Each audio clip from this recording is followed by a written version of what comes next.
I do think, if there's other ways for you to help people, then you might end up doing, a lot of good in the world. So using that medical knowledge gives you a huge platform, and many, many opportunities come on the back of that too. So this episode of Disrupting Doctors' Careers is all about being a doctor on social media and monetizing your influence. And today I had the pleasure of meeting Dr. Vanita Rattan, who quit medicine very shortly after graduating to quietly become, I have to say, because I didn't really know about this, a global entrepreneur, running several businesses, millionaire, and just an all-round amazing person. I literally met her for the first time today, and she has an incredible story to tell, a very realistic story about how she developed a global brand as herself, but really finding a niche for people of color in the skincare range. So if you are a budding entrepreneur or things seem really, really challenging and difficult to get outside of that box, listen to this story. And before you do that, don't forget to subscribe to this podcast and join our mailing list at medicfootprints.org/join our mission.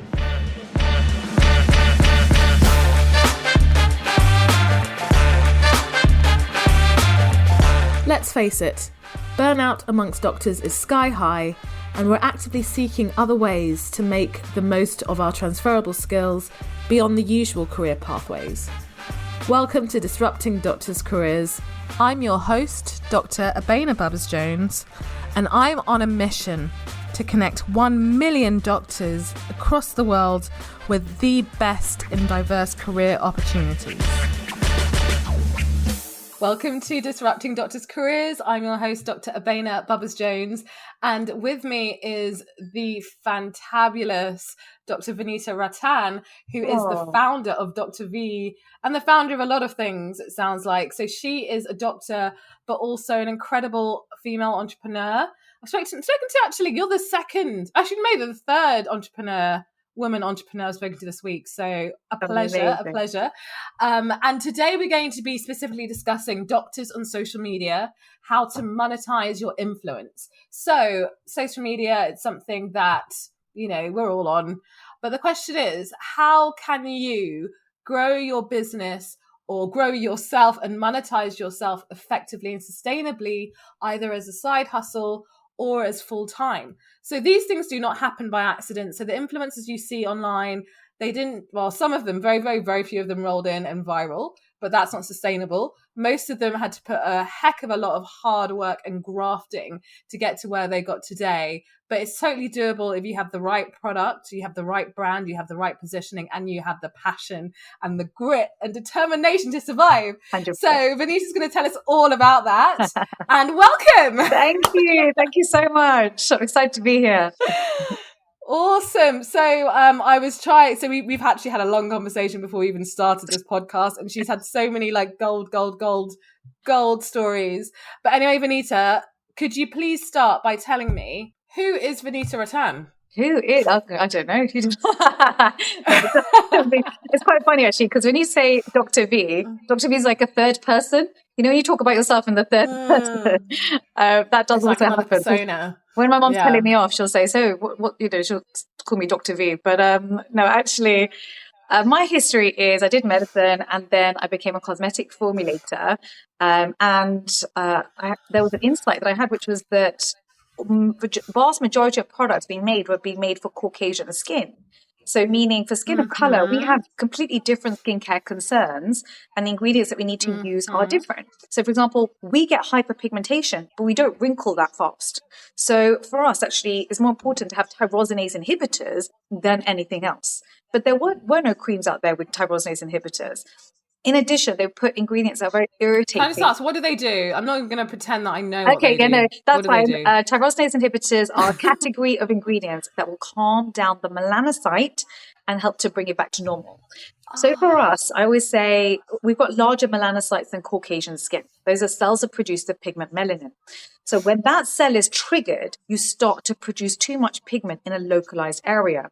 So I always say one scratch, one bite, or one burn, and we hyperpigment. This does not happen to Caucasian skin. This means that we have to be That is me. this means we have to be a lot more careful with our skin. We can't afford to put things in it that's going to irritate the skin, such as fragrance or essential oils. So there's certain ingredients that we shouldn't have in our skincare, and there's certain ingredients that we should have in our skincare, and that combination didn't exist.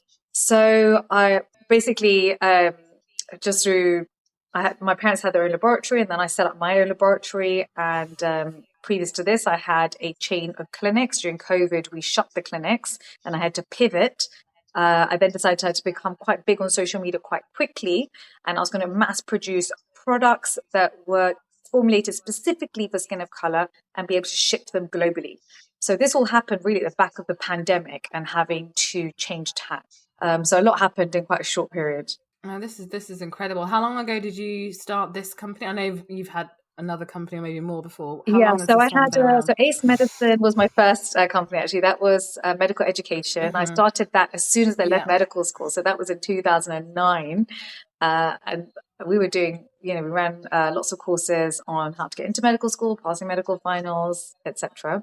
And then I had my chain of clinics, and now I have Skincare by Dr. V, which are products that we sell globally. I think we started about 2 years ago with the kits, but only about 15 months ago with the vast majority of the offerings. So I think we have approximately 40 different products. So Amazing. a lot of formulas happened in a very short amount of time. But we've just hit 2.5 million followers across my 3 platforms. Wow. And these are people who have skin of color, who are excited about skincare, and no one was educating on this particular topic for us. And you asked me about monetization. So for me, I was going to ask you actually about this bit, as in, you've got your businesses, you've got your brand, and you've got you, which in some ways it's like, how do you separate them? And how have you grown your following? Like, what's the strategy that you used? I think it froze a little bit. 1 second. I think you asked me about monetization and then growing your following. Is that right? Yeah. Okay. So with monetization, there are 2 tacks to it. So you can either look at short term, let me make as much money as I can in the shortest amount of time, or you think long term, which is I'm going to create a product, I'm going to create a brand, and I want to create something that's going to be here 10 years from now. So if you look at short-term monetization, that's sponsorships. So you're taking sponsorships and you're creating ads for them, and you have to write the word ad below it. But my take on it was that if I was my follower, I wouldn't want any money being involved. I would want evidence-based information, and I wouldn't want any sponsorship tilting my decision. So my entire social media strategy really is being non-sponsored. And I've been offered blank checks by all the major brands for skincare. And I had to say no to that, even though I know every other skincare influencer would have made a different decision to me. But it's very important that I'm non-sponsored. So I did not want to make money this way. I wanted to create an offering that was going to be here 10, 20, 30, 100 years from now. And that's only going to happen if I had long-term vision, and all the information I'm giving is evidence-based, and it's just costing my time. Yeah, that's an incredible ethos. And I think that's remarkable. So the question is, how do you monetize your brand now? I mean, obviously you've got your products and everything, but how do you, because I think a lot of people do kind of struggle with it. I say a lot of entrepreneurs, you've got a massive following. How exactly do you funnel the followers into buyers? Okay, it's a very interesting thing. If it's not actually about the number of followers you have, it's the reason that they're following you. So say, for example, I then started to sell fashion. I'm not going to make any sales on the dress that I'm wearing because people aren't following me for my fashion tips. So when you create a tribe, make sure you're creating it around the topic that's important to you, and that's going to help you grow your business. There's no point me talking about, really anything else other than skincare, because that's the reason people come and follow me. And so when I produce skincare, I tend to do it actually in collaboration with my followers. So I have iterations on everything, and I will ask my followers, I'll do polls and stories, and I'll say, hey guys, okay, what product would you like me to create next for you? And then they will give me their list, and then I will tabulate it, and I say, okay, these are top 3, which ones are most important? And then we even go down to what are the key actives you want, what color packaging do you want? These are different options, and I let them pick. Literally, I use Oh, wow. Wikonomics, and we do it together as a group. So often, I get about 5,000 people responding to my Wow. stories, which means that we don't even have clinical studies this large, and I will get that data back within 24 hours. And for me, because I have my own Mm. laboratory, I'm not reliant on anybody. I can go, today to my lab and make something. We work very fast. So really, for me, it takes me Mm-hmm. about a couple of weeks to get the formula right. Then it takes 3 months to finish all your studies, so stability, microbiology, etc.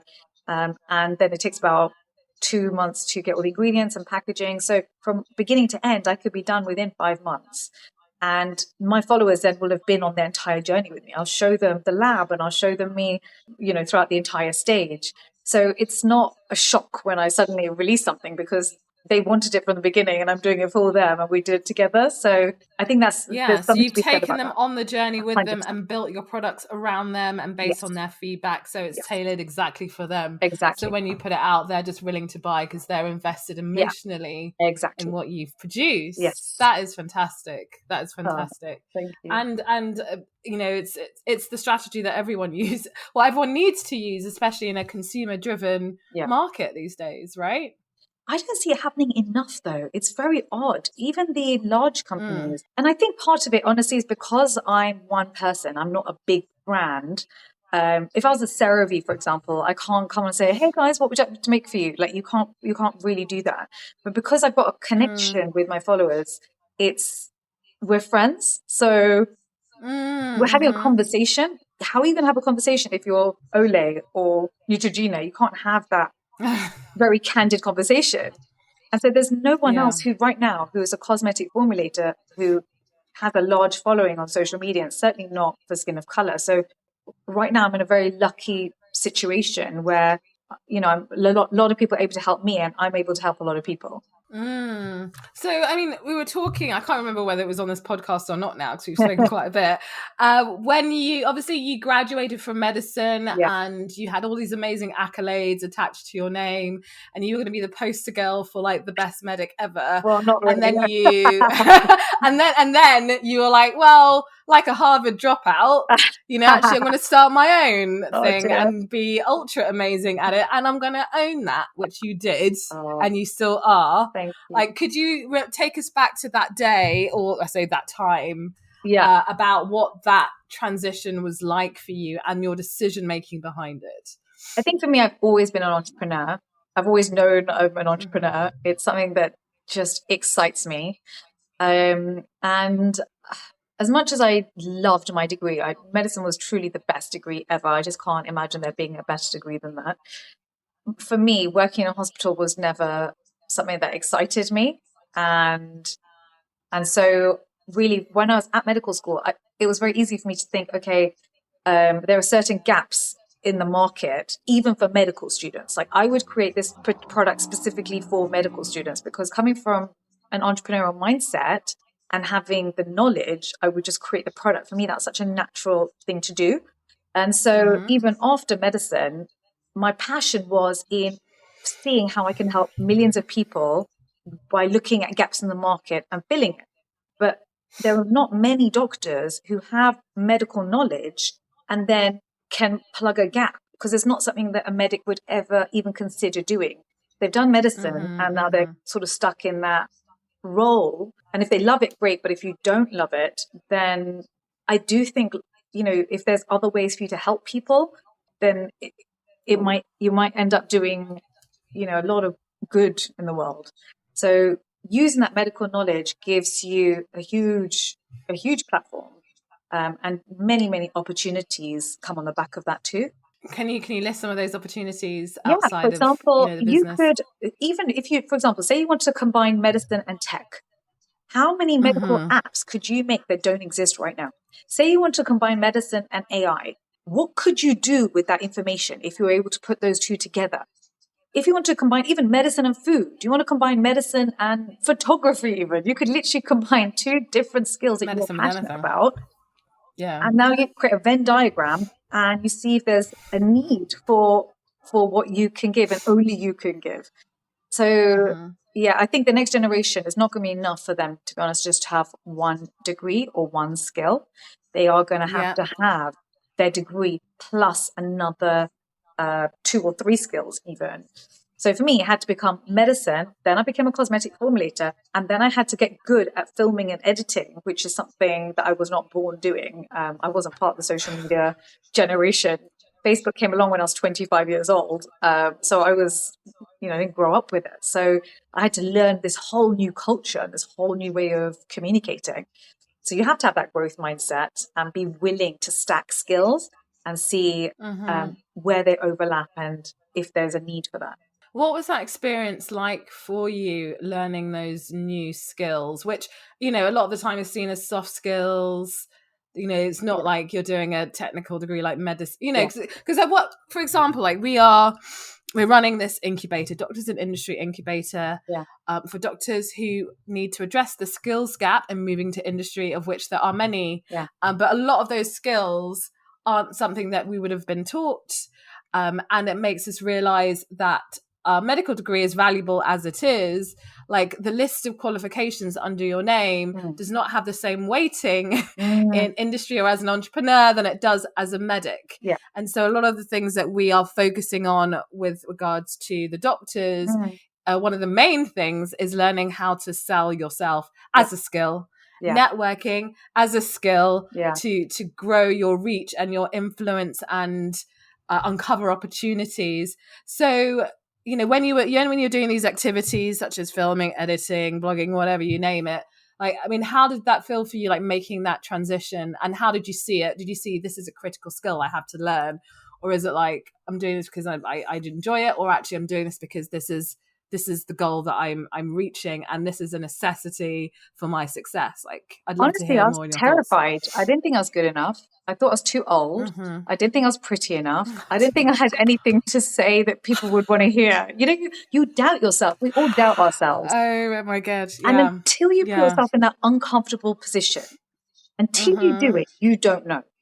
And so what I say is put yourself in an uncomfortable situation every day. And just that 4% Goldilocks, just something 4% harder than what you're doing right now. And you just keep expanding the circumference of that circle until you have all these skills. Now, the bottom line is, I don't think that these are soft skills. I think these are skills that will differentiate between success and failure. If you can't sell yourself, then no one's going to know who you are and you will fail. So it's not enough to have a medical degree, because everyone has a medical degree. I mean, all your followers are medics, right? So they've all got medical degrees. If you can't say this is why I'm better than, or this is why my things that I've done, my wins, and why you should hire me, if you can't say that, you're not going to get the job. And the job is binary. It's yes or no answers, fail or succeed. So these aren't soft skills. These are skills that are going to catapult you or drown you. And that's the same when it comes to social media. So, for example, I'm not creative. I was, at the time, I was much older than everyone else on the platform, and I didn't know what I want to do. So even on TikTok, for example, I was doing dances.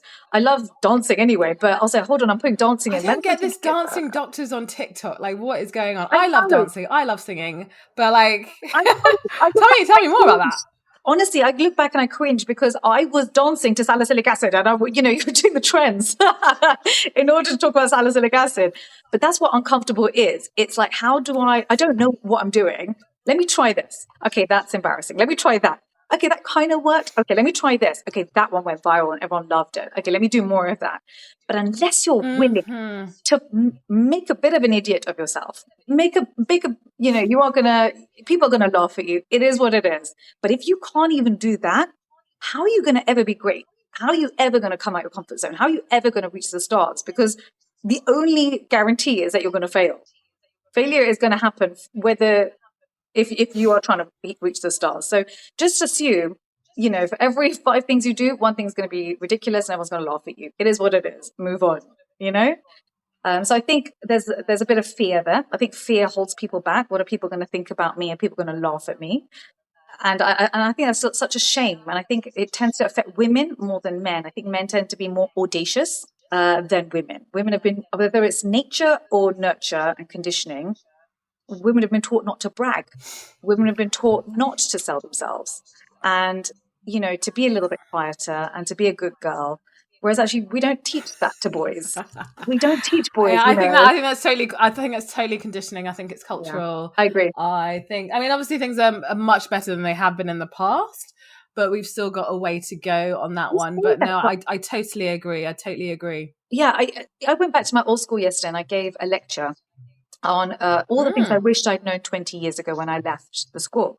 And it was one of the top schools in the country. The education really was phenomenal. The teachers were excellent.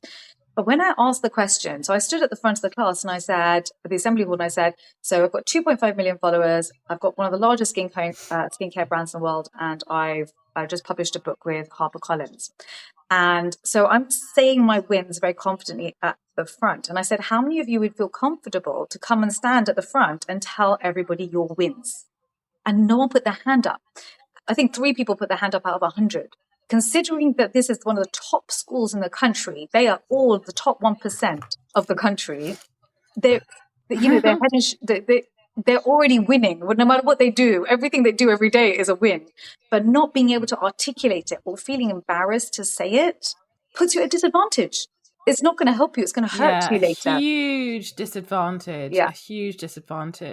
And I think you're absolutely nail on the head right. I mean, I went to what was allowed as one of the best girls' schools in the country. Amazing. And still is. But Henrietta Barnett, does anyone know it? Henrietta Barnett, North London, Golders Green. What school did you go to? I went to Leydown Hollis. What school did you go to? LEH, Leydown Hollis. Okay, cool. But yeah, it's a kind of school whereby everyone is just ultra clever and, destined to succeed. Yes. But again, there was like a huge level of imposter syndrome going on as you've described. Yeah. And even though a lot of people have done well, and I see that on Facebook. Yeah. Just the ability to actually be like, hey, I've done well because of this, this, and this. Yeah. Just really, really challenging. For girls, for women. I think actually the schools need to teach kids to stand up and say their wins. I think every Monday they should stand up and say what they achieved that weekend. It just needs to be normalized because otherwise... And also the failures, I would say. Also the failures. Because the failures is like, hey, that means that you're progressing and you're learning. Yeah. Right? And celebrate that. Definitely. Do the salicylic acid dance and let everyone laugh at you. Okay, so for the visual... Can you show us any movements related to the salicylic acid? I learned very quickly that one didn't work. It was my niece that made me do it as well, so I really told her off afterwards. You did it. Is it still online? Is it still on TikTok? Can we dig this out? I've done hundreds of videos. You will never be able to find it. So you have to keep scrolling. Oh my gosh. Fine. So, I mean, I love this conversation. It's so much fun, I have to say. Thank you. But going on to advice for doctors who are going to be the next equivalent of Dr. V. Obviously, you are your own category of one. So there is never going to be another Dr. V on that level. But, doctors who have that audacious dream, they are looking to combine medicine with something else. They're looking to create something on their own, on a global scale, on their own terms, with autonomy and great impact. What key piece of advice, and make money, of course. Sorry, I forgot to say. And make money. There's no shame in making money, ladies and gentlemen, doctors. That's one thing that we're not very good at talking about. Very bad at talking about. I think make as much as you can, and then with that money, help as many people as you can. If you don't have, money's a resource. If you don't have that resource, how are you going to help people? So one of my big dreams is only 2% of women right now get venture capital funding. My dream is to own a venture capital firm where I only invest in women businesses.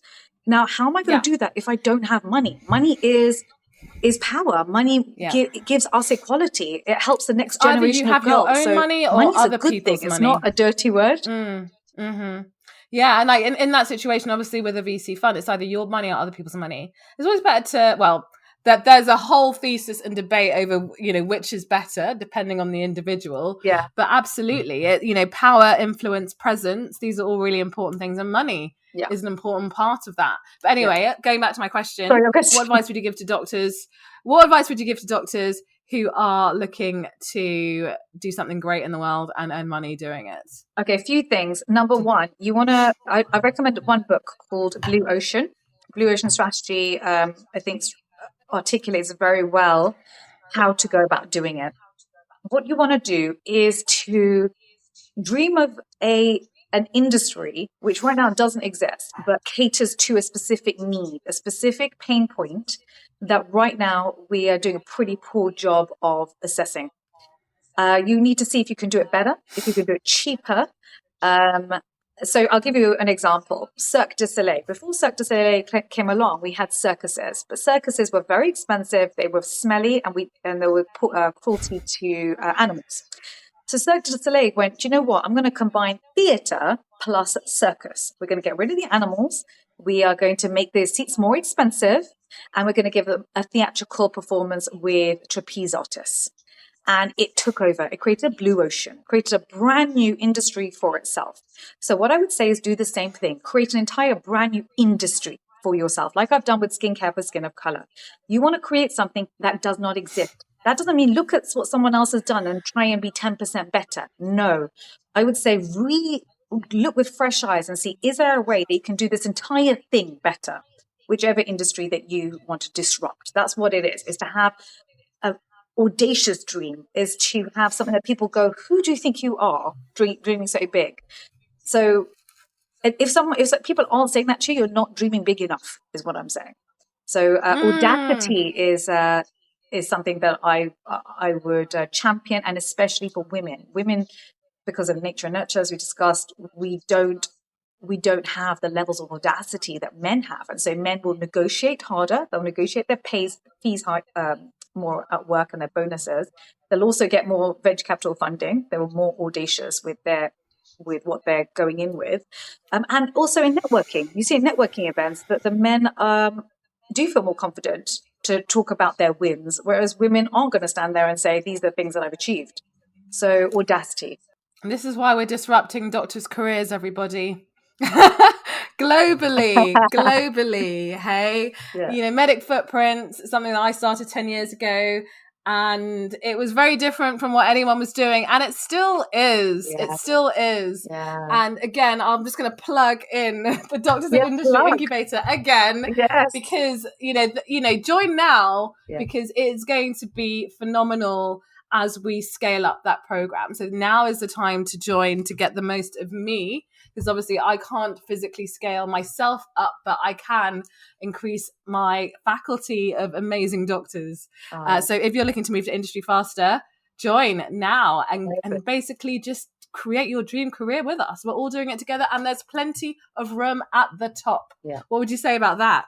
Totally agree with you. I think if you create your own blue ocean and your own industry, you're not even competing with anybody. The whole thing is Awesome. Well, thank you so much for your time, Vanita. It was an incredible experience. Shorter than usual, because obviously we don't have much time, but I could go on. Like it's just been full of golden. And I'm going to be listening to this again, just because you've said so many things that really resonate, and I've got a lot of learnings for me, I have to say. So thank you.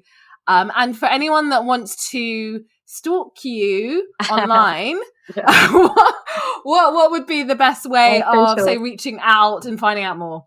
And so if you can follow me at Dr Vanita Rattan, DrVanita Rattan, and that's on Instagram, YouTube, TikTok. Those are the main areas. Great. And for those of you listening, medicfootprints.org/industry. If you want to find out more about the Doctors in Industry Incubator, you have to apply to get in. We don't accept anybody. So you have to find out more. But thank you, Vanita. Thank you. And we're gonna hang out again, I'm sure. Oh, absolutely. Thank you for having me. Thank you.